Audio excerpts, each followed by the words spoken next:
Сәлем баршаңызға, сіздермен дәрігер Бағзат Сейтқазұлы. Осы видео псориаз ауруы бар адамдарға көмек болады деп ойлаймын. Өйткені псориаз ауруы қазіргі таңда өте қатты тарап кеткен. И жылдан жылға адамдардың саны ауырып жатқан өсіп жатыр да. Енді осы видео бәлки бір адамның өмірін құтқарып қалуы да мүмкін шығар, болмаса бір адамның проблемасын шешуге көмектеседі деп ойлаймын. Сол себепті соңына дейін қараңыз. Жалпы псориаз дегеніміз не? Содан бастайық. Псориаз дегеніміз кожаның бүлінуін айтады. То есть кожаның жоғарғы слойларының разрушениясы, тканьдарының, то есть пролиферациясы көбейген салдарынан бұл жерде воспалительный процесстер және чешуйкалар образоваться етіледі. Енді бұның түрлері көп, затяжной характер бар, острый түрлері бар, вульгарный, тағы басқа. В общем, өте түрлері көп псориаздың. Енді мен осы видеода сіздерге емін айтатын боламын. Не жасасаңыздар, осы псориазды кетіре аласыздар. Осы мәселесіне сөйлесетін боламыз. Видеоға тіркеліп, каналға тіркеліп, лайк басып, комментарий жазып кетіңіз, ал мен бастаймын. Ең біріншісі симптомнан бастайық. Псориазы бар адамдар қандай симптом болады? Біріншісі ол картинкада көріп тұрғандарыңыздай шелушение басталады. Шелушение процесінен кейін зуд басталады, то есть қышуы мүмкін. Кейбіреулерде қышымайды бұл, кейбіреулерде қышуы мүмкін. Одан кейін псориазбен ауыратын адамдардың почти барлықтарында иммунитеттері төмен болады. Не үшін? Псориаз ауруы қосып кетеді, ол иммунитетінің түсуі себебінен. Жалпы симптомына келетін болсақ, көп емес та симптомы. Мысалға, псориаз бар адамдардың көбісінің ЖКТ-сымен проблемдері бар, ол өт қалтасымен, өтімен, ұйқы безімен проблемдері болуы мүмкін, жалпы ас қорыту жүйесінде. Екінші проблема шектерінде, то есть шектердің тазалығына байланысты болады. Шегі тағыз адамдар көбінесе псориазбен ауырмайды. Содан кейін витаминдер жетіспегеннен и иммунитет түскеннен жалпы псориаз деген ауру қосып кетеді. Қазір мен сіздерге бір график салам. Қараңыз, жалпы біздің адам ағзасында сдвигтар болады. То есть адам ағзасы, мысалға образная, мына адам деп алып қарайтын болсақ, осы адам ағзасында шкала бойынша бактериялар мен инфекциялар болады.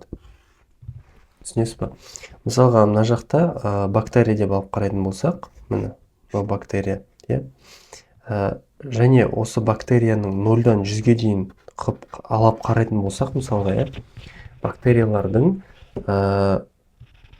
бір балансы болу керек адам ағзасында. Жалпы адам ағзасында паразиттер де бар, бактериялар да бар, инфекциялар да бар, вирустар да бар негізі. Бірақ бұлардың золотая серединасы болады. Мысалы, бактерияның мына ортасы. Инфекция болса, мына инфекция деп қоямын, мына ортасы. Мысалы, кандидозный грибоктар болатын болса, мына грибковый инфекция. Тоже ортасында тұру керек негізі. Ал проблема бізде қай жерде? Проблема мына жерде. Бактериялардың саны өскен сайын ауруларыңыз көбейе түседі. Мысалға, вирустар тоже өскен сайын тоже проблема көбейеді адам ағзасында. Грибковый инфекция тоже нормасынан көбейтетін болса, ол да мысалға молочница деген сияқты проблемалар, бәріміз білеміз. Әйел адамдарда болады молочница деген заттар, еркектерде де болады кейде. Кандидозный стоматиттар мысалы, жаңағы гландыларыңыз, тамақтарыңыз іріңдеп кетуі мүмкін. Сол кандидозный грибокқа айлануы мүмкін. Кишечникте грибоктардың өсуі мүмкін, дрожждардың өсуі мүмкін. Мынау вирусный инфекция то же самое. Адам қайта-қайта герпетический аурумен, ВПЧ, там көптеген, в общем, проблемдер бар. Осының барлығы біздің балансқа байланысты. Енді осы баланстың қоздырғышы не? Бірінші фактор қоздырғышы бізде бүйтіп қоям.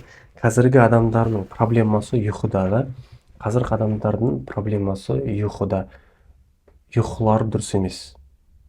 Өте аз ұйықтайды, немесе дұрыс ұйықтай алмайды. Не үшін? Өйткені қазір гаджеттар көп. Бәрі соткаға үңіледі, бәрі компьютерға үңіледі, бәрі жақ синий экран. Бұл мелатонинға байланысты. Мелатонин гормоны дұрыс бөлінетін болса, иммунитетіміз мықты болады. Қазіргі иммунитет не үшін адамдарда жоқ, өйткені олар дұрыс емес ұйықтайды. Мелатонин гормоны жоқ ағзаларында, өте аз. Ол бірінші проблема. Екінші проблема, не үшін адамдар ауру, не үшін псориаз бәрінде, экзема, тағы басқа. Оларда сахар деген затты өте көп потреблять етеді. Сахар, қант, в общем, тәтті заттар өте көп, кондитерский зат болсын. Қазір мысалға продуктовый магазинге барып бір зат алсаңыз, любой зат 80%-ына сахар қосып тастайды. Бәрінде сахар бар. Даже соустың алып қарасаңыз, кетчуп жейтін болсаңыз да, майонез болатын болса, бәрінде сахар бар, ойлаңызшы. Сахар көп болған сайын не болады? Бізге бактерияда, вируста, грибокта өседі. Бұрынғы заманда мысалға примитивный питанияда адамдар не жеген? Ет жеген, су ішкен болды. Нан жеген, и то нан кричат. То есть қазіргі фабрикалардан шығып жатқан нандар емес та, ол біздің ағзамызды емдейтін нандар болған. Клетчаткасы да бар, құрамында бүткіл витаминдері бар. Қазір алып қарасаңыздар, витамин практически жоған жақта, ештеме жоқ вообще. Міне екінші фактор, тамақтануда, дұрыс емес тамақтануда және сахарды көп жеуде. Үшінші проблема бізде ешка продуктыларда. Ешка. Жалпы ешка дегеніміз қазіргі қосып жатқан бүткір тамақтардың несі? Консерванттар өте көп қазір тамақтарда. В общем, жеп жатқан. Сосын агрохимия деген заттар бар. Агрохимия. Қазіргі жеп жатқан помидор, огурцы, картошка, бәрінде селитра, тайфун, майфун, в общем, бүткіл химияға тола ғой жеп жатқан зат. Конечно, кожаный проблема, конечно, псориаз, экзема, асқазан ауру, шек, бәрі болады. Жалпы енді қараңыз, факторларын айттым.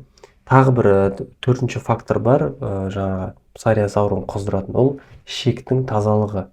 Шегіңіз таза емес болатын болса, запор болатын болса, бітті, болды, псориаз болады деген сөзді білдіреді.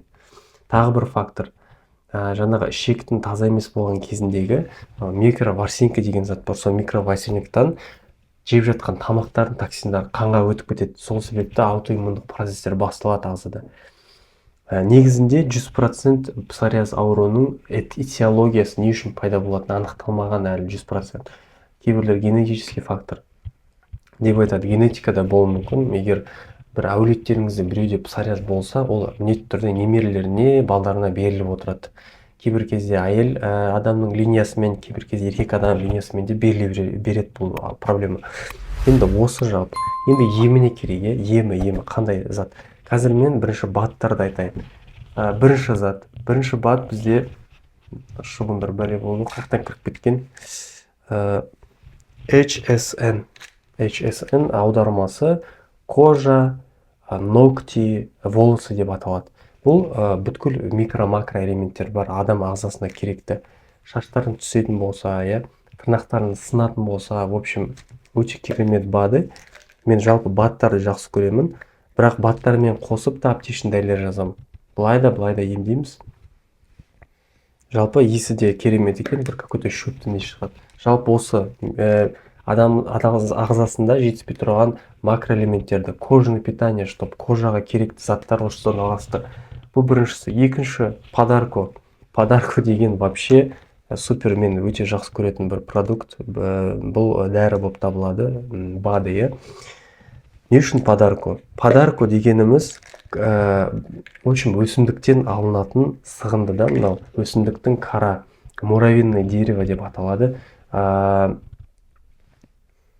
Бұның иісі какой-то нейтральный. Бұл жалпы тамақпен бірге ішілетін зат. Не үшін подарко ішеміз? Бұл ағзадағы бүткіл вирус, инфекция, бактерия, не бар, бәрін өлтіреді ғой, в общем. Мысалға тамақ аурулары болды ма, иммунитет түсті ма, подарко, пожалуйста, ішіңіздер. Бұл жаңа мен айтып кеткенде баланс бар ғой, мына бактериальный баланс, вирусный и грибковый баланс орнына келтіретін бір осы проблеманы шешетін препарат болып табылады. Сосын Шаркрай формула. Шаркрай деген, шарк дегеніміз акула, рей дегеніміз, рейші деген грибок бар. Грибок соның сол өсімдіктерден алынады. Акуланың ферменттер, в общем, акуладан шығатын бір фермент бар. Соның акуладан алынатын. Бұл біздің иммунитетіміз бустері. Иммунитетімізді тез көтереді, өте жақсы көтереді. Мен өзім ішіп жүрмін, қазір Шарк-Рейді, Подарконы ішіп жүрмін. Сосын пока осы дәріні ішіп жатырмын. И мен бір препараттарды өте жақсы білемін, өте жақсы кәдімгідей действовать ететін заттар да бұл. Жалпы осы Шарк-Рей иммунитет бустер, иммунитет көтересіздер. Жалпы осы, осы. Одан бөлек, кейбір кезде адамдар өліп жатады псориаздан, өлгенге шейін апарады. Жалпы бұл PubMedтен статьядан жақын арада мынау исследование арқылы тапқан. Егер псориаздан уже өлейін деп жатса, обострение қайта-қайта берейін деп жатса, уже бұл кезде гланданы алып тастау керек. Гланда дегеніміз не? Гланда деген біздің тамақтарымыз. Не үшін дейсіздер ғой? Қазір мен сізге бәрін түсіндіремін. Қараңыз. Жалпы қазір мен гланданы салайын. Өзім қарап салмасам дұрыс саламай жатырмын ше. Мынау мысалға біздің ротовой полость, мынау бізде колокольчик, мынау бізде миндаль. Мынау бізде образно тіл болсын. Жалпы мына. Мына қараңыздар. Мынау бізде миндальдар. Миндальный гланды деп атайды, тамақ деп атайды, ангина деп ауырып жатады деп айтып жатасыздар мына осы. Мынау бізде колокольчик, төбедегі тұрған. Мынау біздің тіліміз, мысалы образно. Енді қараңыздар. Мынау адам қолы. Жалпы псориаз кезінде не үшін гланданы алып тастау керек? Білесіздер ме? Өйткені мынау біздің миндальдарымыз Т клеткаларды көп бөледі. Т клеткаларды көп бөледі. Т клетканың бір жаман жері, иммунитетіміздегі Т клетка көп болған сайын аутоиммундық процестерге және аутоиммундық атакаға алып келеді. Ол белоктардың бәрін псориаз кезінде мысалға неге алып келді? Жаңағы кожный пораженияға. Кожаларыңыз қайта-қайта бөліне береді, құрттай бересіздер, шірей бересіздер, псориаз көбейіп кетеді, мысалға. Вот сондай кетпей қойған жағдайда уже басқа выход жоқ болған кезде уже миндальдарды алып тастайсыздар. Сол кезде уже кәдімгідей басылады псориаз. Өйткені клеткалар бөлетін орган ретінде бұлар мысалға иммунитеттің 20% алып тастайсыздар, ағзаны өшіріп қоясыздар. Содан кейін пролиферация Т клетка азаяды, солай уже симптоматически басылады барлығы псориаз.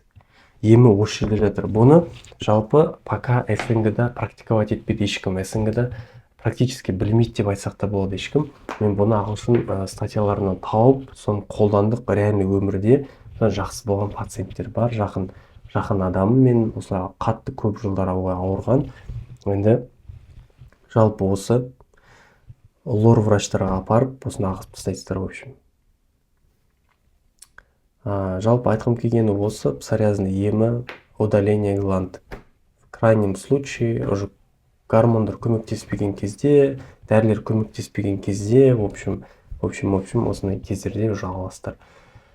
Жалпы бұл исследование бойынша примерно 500 адамға жасаған тонзиллэктомия, то есть тамақтарын алып тастаған гландаларының соның 82%-ында позитивный эффект лечения, то есть жазылып кеткен, ойлаңызшы.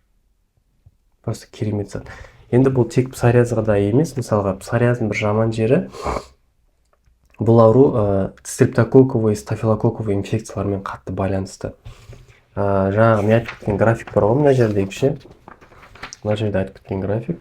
Бактериялар, вирустар, грибоктардың өсуі псориазға алып келуі мүмкін. Кожный проблемаларға. Сол үшін осы балансты ұстау үшін сіздер дұрыс тамақтанып, дұрыс ұйықтап, дұрыс дәрілер ішіп тұру керексіздер. Иммунитет көтереді, мен жаңа көрсетіп кеттім сіздерге. Одан бөлек те көптеген дәрілер бар, өзіміз консультация кезінде жазып береміз. Жалпы айтқым келгені осы, егер консультация жазылып келсе, осы номерға жазсаңыз болады. Бізде онлайн консультация ашық тұр скидкамен. Егер сізге осы видео ұнаған болса, каналға тіркеліп лайк, комментарий жазып кетіңіздер. Мен дәрігер Бағдат Сейтқазы болып, келесі видеоларда көріскенше сау болыңыз.